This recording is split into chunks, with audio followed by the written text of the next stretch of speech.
நலத்துறையை வந்து சமூக நலத்துறைன்னு சொல்லி சமூக நீதித்துறை. சமூக நீதித்துறைன்னு மாற்றிருக்காங்க. தலைவர் கூட திருமாவளவன் சார் கூட ஒரு அறிவிப்பு கொடுத்திருக்காரு. இது பேர் மறுபடியும் மாற்றணும்னு சொல்லி இது பண்ணியிருக்காரு. உங்களுடைய எங்களுடைய தலைவர் அவர்களுடைய கருத்து தான் தொண்டனுடைய கருத்து. தலைவருடைய கருத்துக்கு உட்பட்டு கட்டுப்பட்டு இருப்பவர்கள் தான் உண்மையான தொண்டர்களாக இருக்க முடியும். நான் வந்து தலைவருடைய கருத்துக்கு நான் வந்து அவருடைய முன்மொழிந்ததை நான் வழிமொழி. என்ன காரணம்? பெயர் அதான் நான் சொல்றேன்ல, அது அவர் முன்மொழிந்ததை நான் வழிமொழிகின்றேன், அவ்வளவுதான். இதுக்கு முன்னாடி இந்த மாதிரி கேள்வி எழுதும்போது இந்த பெயர் மாற்றம் எந்த ஒரு மட்டுப்படுத்தாது அப்படின்னு தான் நீங்கள் பேசுறீங்க. இப்போ கூட தலைவர் அவர்கள் தான் தொண்டர்கள் அப்படின்னு சொல்லியிருக்கீங்க. உங்கள் தலைவர்ங்கிறது உங்கள் கட்சியோட இப்போ நீங்கள் அமைச்சரவையில் இருக்கீங்க, தமிழக அரசோட நீங்கள் சொல்லியிருக்கீங்க. அப்படி இருக்கும்போது ஒரு கட்சி தலைவரோட நீங்கள் சமூக நீதி துறையில் நான் ஒரு அமைச்சராக இருந்து அதற்கான பணி செய்கிறேன். அது அரசியல் ரீதியானது. அதுவும் நான் ஆரம்பத்திலே சொன்னேன், அரசியல் ரீதியான கேள்வி தனியாக கேட்போம், தனியாக பேசுகிறோம். இது வந்து ஒரு சமூக நீதித்துறை தொடர்பாக அதிகாரிகளோடு நம்ம வந்து கலந்துரையாடி அது சம்மந்தமாக அதுதான் சொல்றேன்னா, சமூக நீதித்துறை தொடர்பான செயல்பாடுகள் மட்டும் நம்ம பேசுவோம். தலைவர் பேசியது, தலைவர் குறித்ததெல்லாம் வந்து தனியாக நம்ம தொடர்ந்து இருவேறு கருத்துக்களை தெரிவிக்கிறீங்க. சமூக நீதித்துறை பேர் மாற்றத்துக்காக இருவேறு கருத்துக்கள்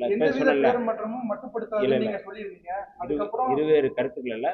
தலைவருடைய கருத்து தான் என்னுடைய கருத்து. இப்போ நான் தெளிவுபடுத்துறேன், தலைவருடைய கருத்து தான் என்னுடைய கருத்து. தலைவருடைய கருத்துக்கு முரண்பாடாக யாரும் நாங்கள் பேச மாட்டோம். தலைவர் என்ன சொல்கிறாரோ அதுதான் எங்களுடைய கருத்து. சார், மலைப்பகுதிகள் இருக்குல்ல, ஆதிதிராவிடர் பள்ளிகளில் தரம் உயர்த்து கொடுக்குமா?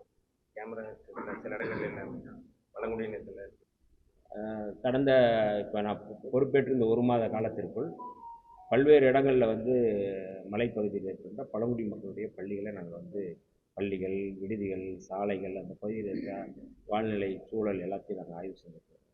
அவங்களுடைய கோரிக்கைகள்லாம் நாங்கள் வந்து எடுத்துருக்கோம். பள்ளிகள் என்னென்ன தேவை இருக்குது, விடுதிகள் என்னென்ன தேவை இருக்குது, மக்களுக்கு என்னென்ன தேவை இருக்குது என்பதை நாங்கள் வந்து கண்டறிந்து அதற்கான வழிகாட்டுதலை, அதற்கான செயல்பாட்டு திட்டங்களை நாங்கள் வந்து முன்னெடுத்துருக்கிறோம். இந்த பட்ஜெட் முடிந்த பிறகு அதற்கான வேலை திட்டங்கள் தொடங்கும்.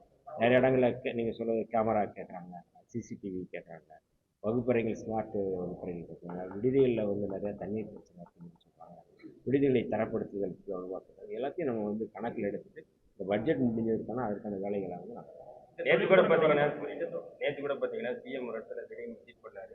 மாணவர்கள் வந்து உணவு தரமாக இல்லை அப்படின்னு சொல்லி ஒரு புகார் அளித்தார். தமிழகத்தின் பல்வேறு பகுதிகளில் வந்து இந்த மாதிரி சூழல் இருக்குது. சிஎம் போகிறாங்க வராங்கன்னு அவங்க தெரியுது நினைக்கிறாங்க.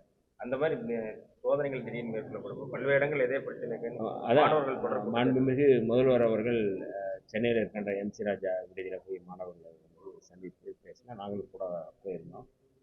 மாணவர்கள் வந்து வைக்கின்ற கோரிக்கைகள், அவருடைய தேவைகளை வந்து மிகுந்த கவனத்தோடும் அக்கறையோடும் வந்து கேட்டுக்கொண்டார். எங்ககிட்டையும் வந்து வழிகாட்டியிருக்கிறார். மாண்புமிகு முதல்வர் அவர்கள் என்னென்ன செய்யணும்னு வழிகாட்டியிருக்கிறார்கள்.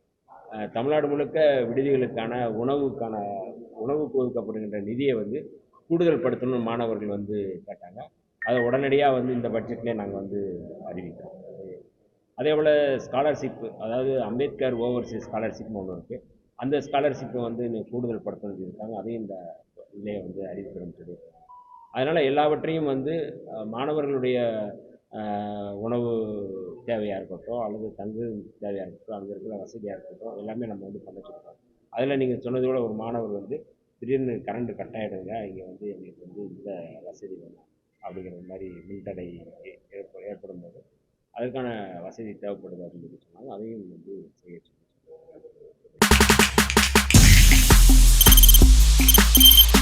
தவிர்க்க முடியாத தம்ப்நெயில்ஸ், கலக்கலான கண்டென்ட்ஸ், சினிமாவும் சீரியஸ் பிரச்சனைகளும், பல வருடங்கள் இடைவெளிக்கு பிறகு இந்த படத்துல ஒரு கலகலப்பும் கைகலப்பும்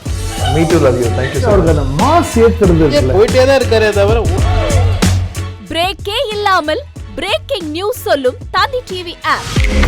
இன்ஸ்டா தலைமுறை வரை இறங்கி அடிக்கும் தந்தி டிவியின் டிஜிட்டல் எக்ஸ்க்ளூசிவ்.